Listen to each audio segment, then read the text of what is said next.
allow me to talk a little bit about a parallel to a biblical story to the journey of the Filipino Chinese. The Bible talks about a persistent widow. There was this widow who suffered injustice, but she couldn't get justice. So she went to the judge in his office and said, "Judge, give me justice." The judge said, "I don't fear God. I don't fear people," did not listen to the widow. So the widow went back day after day after day. She was not listened to. So he went to his house, probably talked to his wife, probably waited outside and told the judge, "Judge, please give me justice." Because she was so persistent, the judge finally came out and said, "I don't fear God nor man. But because you are so persistent, dahil ang kulit-kulit mo, tell me what I can do and I will give you justice." Growing up in the 1980s, talking about the American dream, I did not really feel that in the US. My mother's American.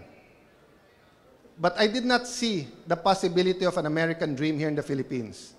But any one of us who had a Filipino Chinese friend had that story of someone coming from China in the 50s, 40s, or 60s, wearing plain jeans, a plain white or black t-shirt, maybe a jacket, slippers, starting in a restaurant, in a hotel, maybe sa City Hall ni Mayor Isko, starting in a manufacturing company.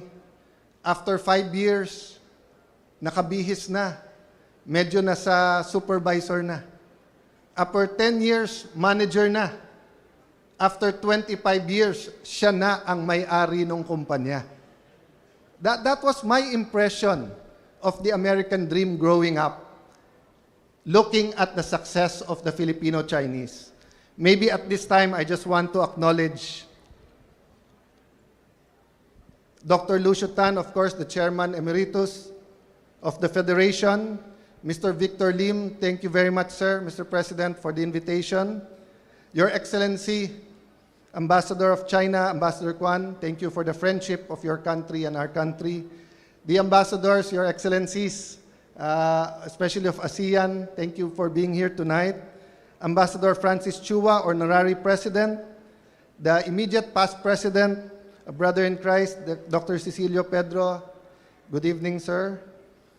Mr. Angel No, Tito Angel, Honorary President, Domingo Yap, Honorary President, Jimmy Tang, Honorary President, John K. Tan, Honorary President, Dr. Alfonso Uy, Honorary President, and Mr. Tan Ching, Honorary President. Napakarami niyong President para kayong Senate. Mr. Jeffrey Nang, Executive Vice President. So after my youth in the 1980s, I became Councilor in 1992, 21 years old. Wala pong Chinese community masyado sa Taguig. Wala pang BGC at that time. So yung exposure ko sa Chinese community came on 1998 when my dad was elected senator and I was elected congressman. And from an American dream, para bang usual suspect ang Filipino-Chinese businessman. Whether he was small, micro-entrepreneurship, medium, or a big businessman, parating target. Target ng BIR, target ng DOJ, target ng customs. If you remember, you invited me sometime 2013, because BIR Commissioner Henares was supposed to be your keynote speaker during your anniversary. But instead of congratulating you, if you remember, she scolded you about paying the right taxes. And when she left, I think I was there the next day, some of you were telling me, "Sir, why is the BIR scolding us when most of us here are importers and traders We deal more with the Bureau of Customs than there, and we were even given an award by the Bureau of Customs last month. So my point is perception and reality. After I was told that, sabi ko, bakit hindi niyo ako ini-invite? Nagbigay pa kayo ng award sa lahat ng nasa gobyerno, Filipino Chinese. Sabi nila, ba't ka namin bibigyan ng award? Eh, Amerikano ka. Amerikano nanay mo. Sabi ko, my grandfather, Blas Luna, is Chinese. His daughter, Juliana Luna, is half Chinese, which was my father's mother. Kaya kami nagkalupa sa Pateros because my great-grandfather was a Chinese surveyor. Again, perception and reality. Sometime in 2018, President Xi Jinping visited the Philippines. It was announced that it is the golden age of the relationship between China and the Philippines. I'm not a man of regret.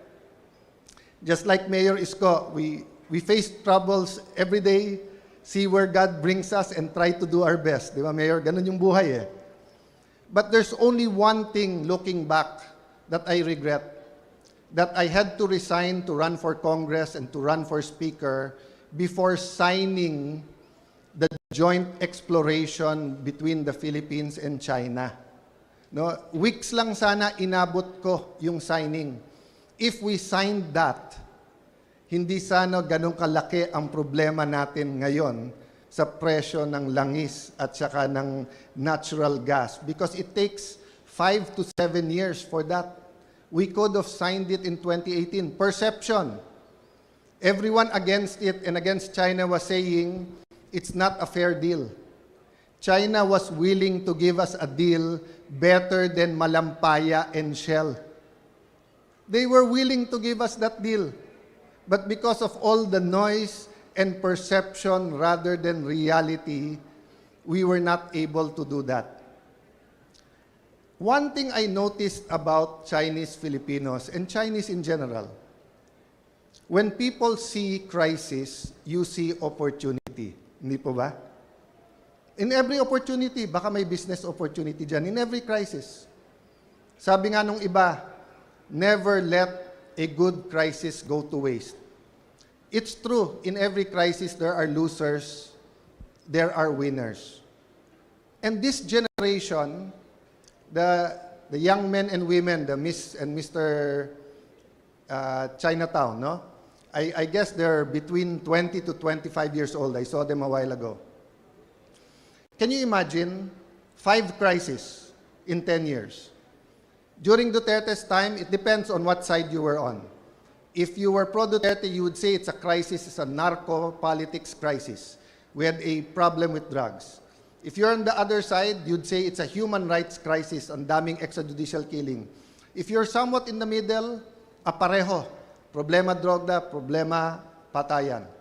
Before the Duterte administration ended, or in the middle, COVID-19, second crisis. 2022, right before the election, akala natin medyo yung taas ng presyo because of the Ukraine-Russia crisis was already it, not knowing that was just a prelude to the US-Israel-Iran war now that is driving up all the prices, creating all the problems, not only inflation, logistics, etc., problems with fertilizers that we will experience in next planting season. No? But fourth is the flood control scam. The biggest corruption scandal in the Philippines ever. If we handle it correctly, we can eliminate corruption in the country. If we don't handle it properly, we will have the biggest cover-up in our history. Number 5, not more of a crisis, but a potential crisis, AI.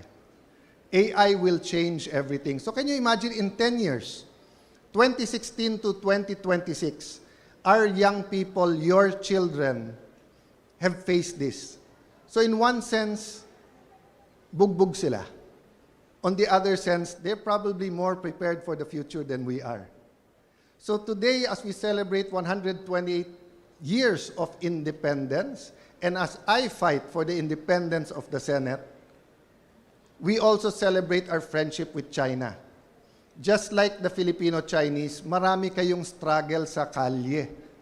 You are not where you are today because you did not struggle. You are here today with such a big event, with the top leaders of our country from different fields, because you struggled with us, for us. Maybe we can do the same between the countries of the Philippines and China. With the economic crisis that is here and will get worse, who will help each other? Neighbors. Neighbors. We have real problems with China in the South China Sea. But we also have real projects of friendship. When we had a problem in Marawi, China had to retool their armory or their factories for guns because we requested guns and they were not making those type of guns. They helped us during our time of need. So, you know, it's not about being pro-US or being pro-China.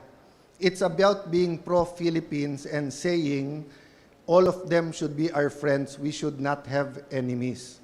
And that is what Filipino Chinese is about. You don't want enemies. But whether it's in business, whether it's in government, somehow enemies just come along. Believe it or not, I'm more diplomatic, but somehow trouble finds me. But I'd rather be nowhere tonight, but then celebrating with you, because through your achievements, each and every table here, I see there is much hope. So again, thank you for this opportunity. Mabuhay ang Filipino Chinese, mabuhay ang relationship ng ating mahal na bansang Pilipinas and China. Thank you, Senate President